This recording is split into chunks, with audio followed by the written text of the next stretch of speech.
Hello everybody, welcome back to Black Desert, Light of the Morning Light, where we are currently doing the Mudang Wraith. We are, I think, on video part 3 at this point. That being said, we are going to get to the objective, get this started, and get this done. And let's see where this story goes. I know Maksun's cookbop is my cookbop is just as good as. Okay. Talk to, okay, this guy after giving him some. Alright, time to give these people some food and see what they tell me. Aren't you those folks who came here earlier, Turt? What can I, Turt, tell you? I'm not a tour guide, Turt. There's only one woodcutter I know of, Turt. The paintings Body purchased were always sent to the same place. She had them sent to Solgaji Forest. Never went there herself, though, Turt. When I asked who she knew there, she would just laugh bitterly. It's not about moving the Interesting.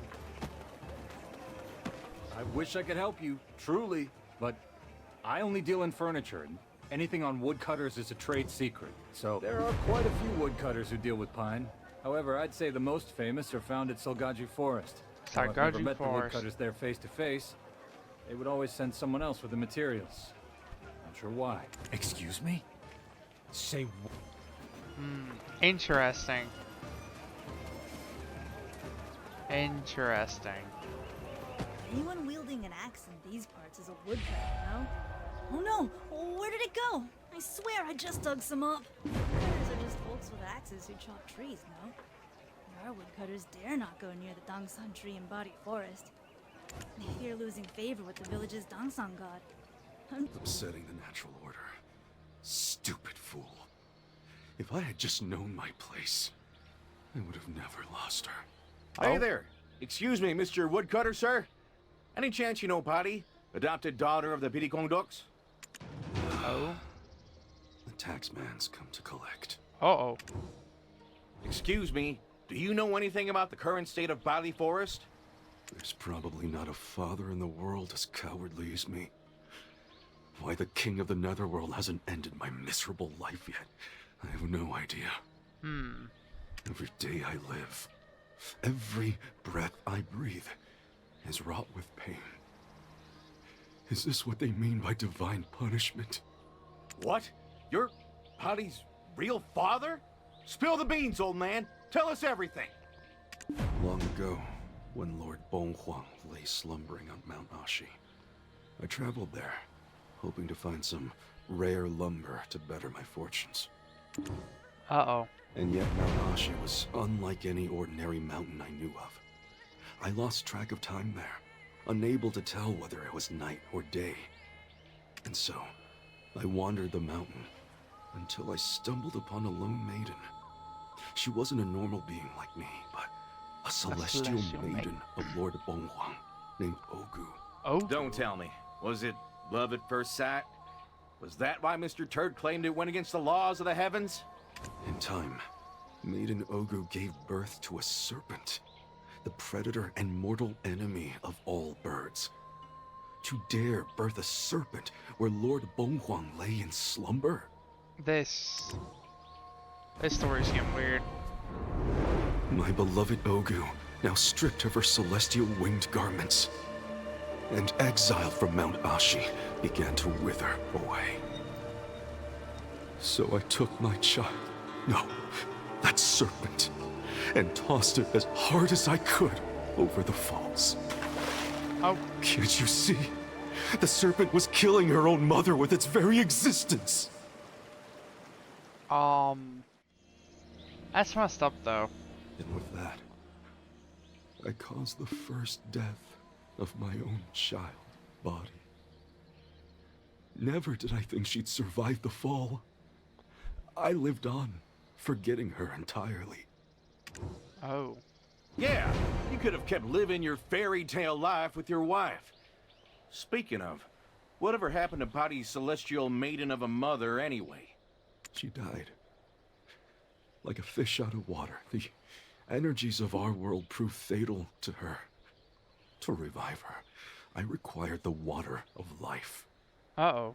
I snuck a peek at the journal my wife kept, only to discover that she knew Bari was still alive. My wife also knew that once the child became an adult, she would receive a revelation to bring the waters of life to Mount Ashi. Oh? Burn down?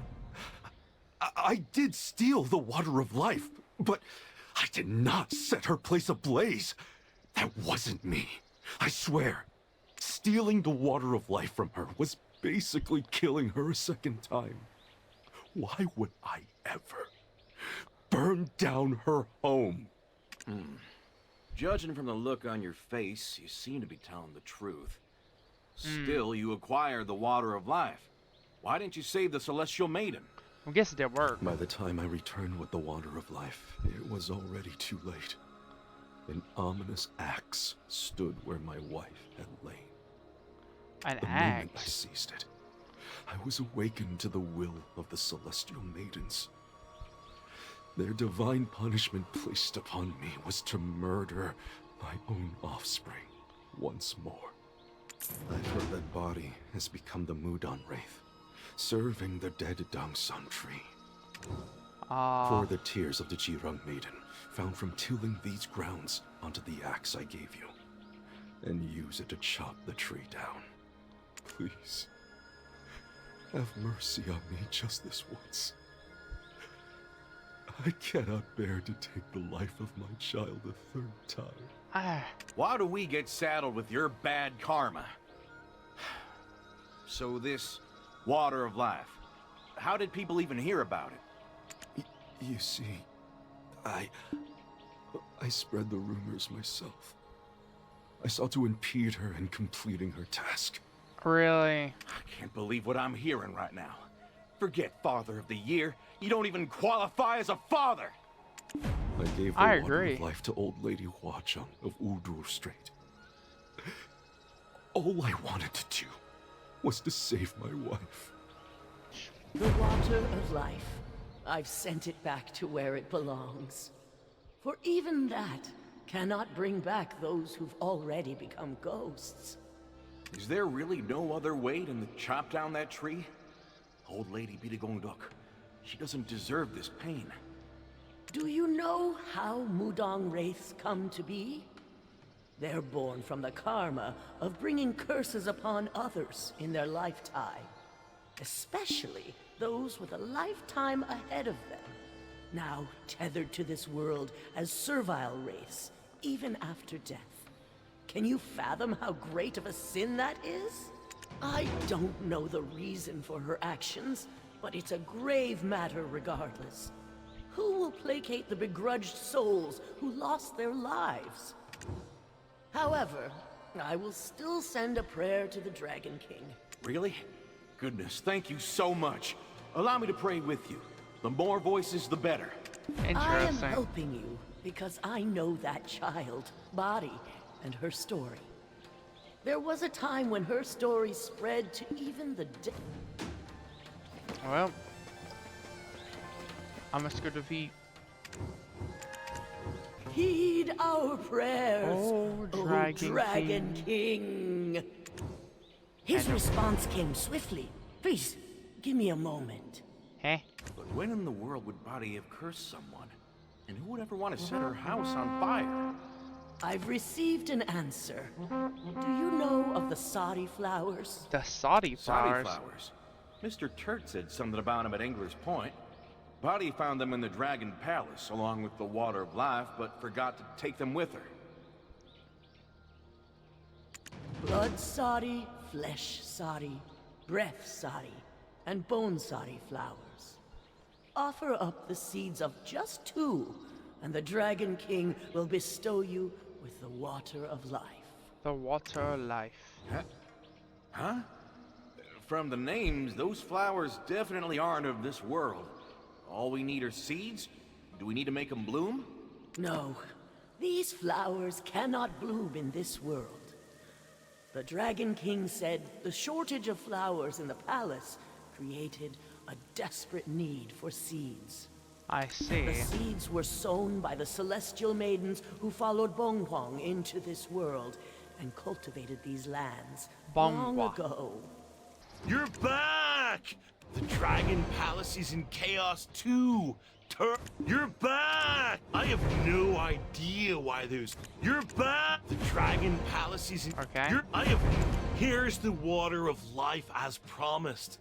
Though, this alone won't bring her back to. But, if you sprinkle it over the dead Dongson tree body worships, we can turtle. Though, unfortunately, those body held dearest to her heart during her lifetime will forget of her existence.